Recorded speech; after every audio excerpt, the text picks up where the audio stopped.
Hey everybody, John from Beer, Bourbon, and Barbecue here, and I'd like to thank you for joining me yet again in my kitchen.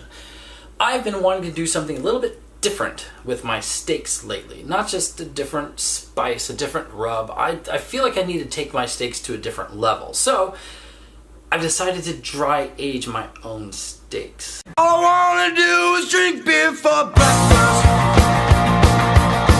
All I wanna eat is them barbecue chips. Now, years ago I saw Alton Brown do it on his cooking show, and it doesn't seem too hard. He did his for 4 days. I'm going to use a modified version of his. Basically, I'm just going to do it on a different plate than the way he did it. I'm going to do it essentially the same way. I'm just going to add another day to it. So, this is going to be good. I can't wait to try this experiment, and this is what we're going to be dry aging. I picked up a very nice T-bone yesterday. Just over 1 1/4 pounds. So this is what we're going to be doing. I'm excited. This is going to be a fun experiment, and what's the worst that can happen? I destroy a nice steak and I poison myself and possibly go blind. Thank you very much, and let's get started.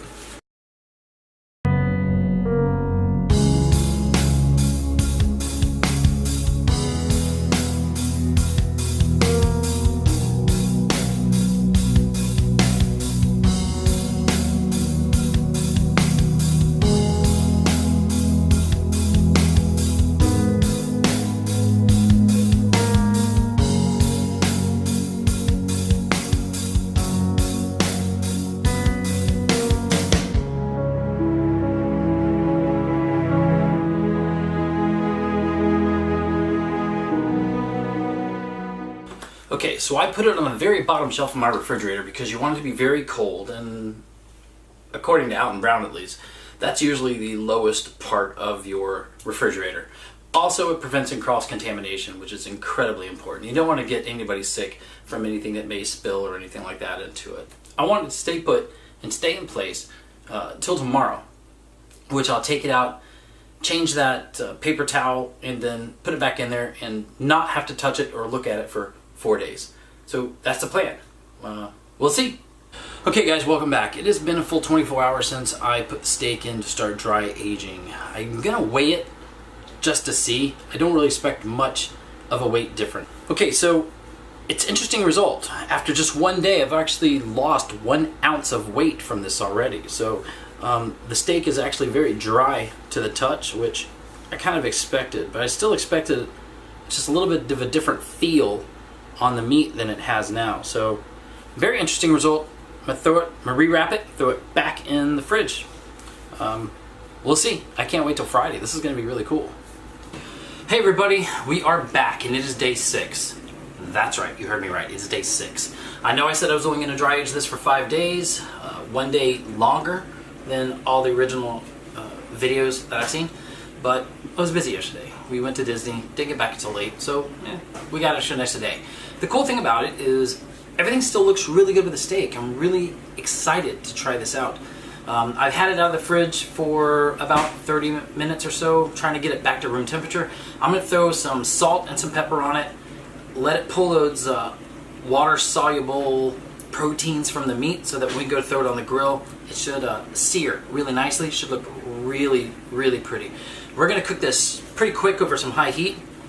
Probably going to cook it for a total of about 90 seconds on each side. Don't know if I'm going to leave it on each side for 90 seconds or if I'm going to flip 45 seconds in to give me some nice little cross marks on there. Depends on how pretty I feel like making it. I started out with a 1 pound, 3.7 ounce steak. I'm right now at about 1 pound, 0.3 ounces.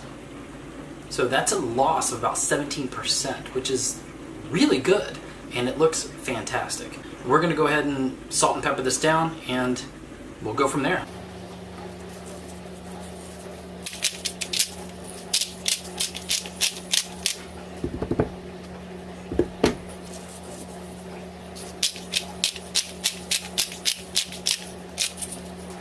That's it.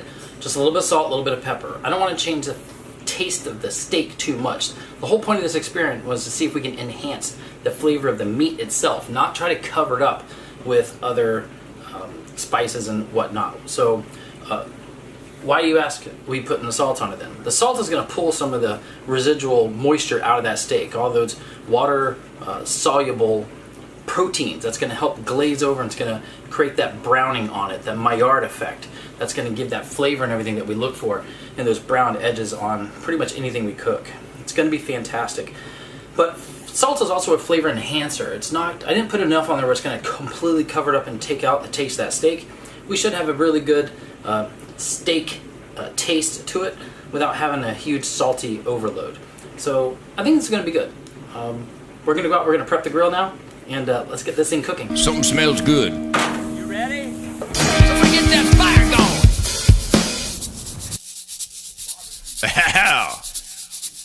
I love my barbecue, is what Americans do. Pull up a chair, I'll get a beer for you. I love my barbecue, is what Canadians do. Pull up a chair, I'll get a beer for you. Well, the tofu just might kill you, babe. A tossed salad make you weak. I like to kill 'em and grill 'em, mama. It's protein that we see. Oh no, shit, mama. I love my barbecue, is what the Africans do. That's right.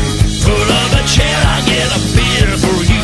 Well, I got me some avocados, babe. Tex-Mex is on the grill. Sure love them jalapeno poppers, but we don't eat until we kill. No way, shit, I love my barbecue, is what the Germans do. Pull up a chair, I'll get a beer for you. Well, the animals, well, they got rights next to my mashed potatoes, baby. I love animals, they gonna be alright. We grill them with some rutabagas. What the fuck's a rutabaga?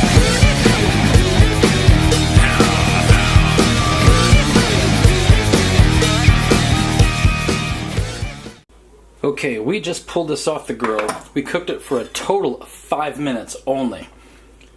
The texture feels closer to a rare than a medium rare, but I don't want to carry it over much longer.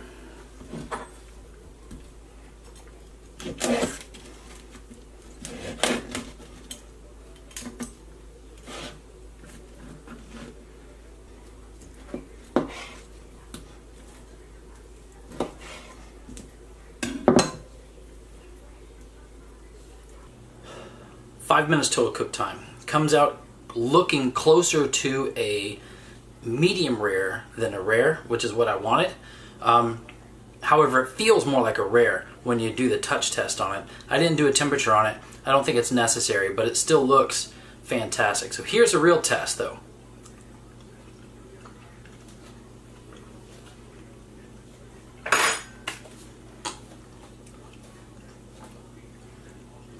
It really did enhance the meat flavor a lot more.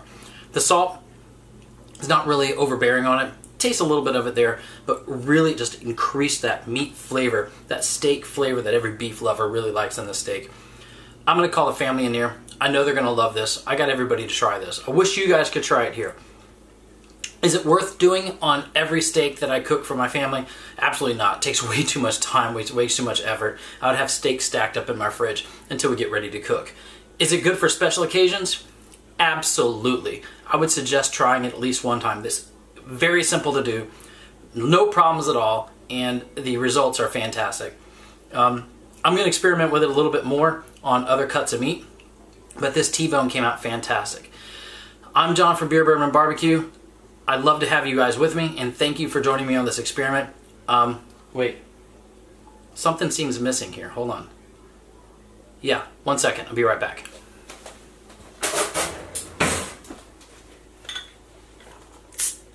That's better.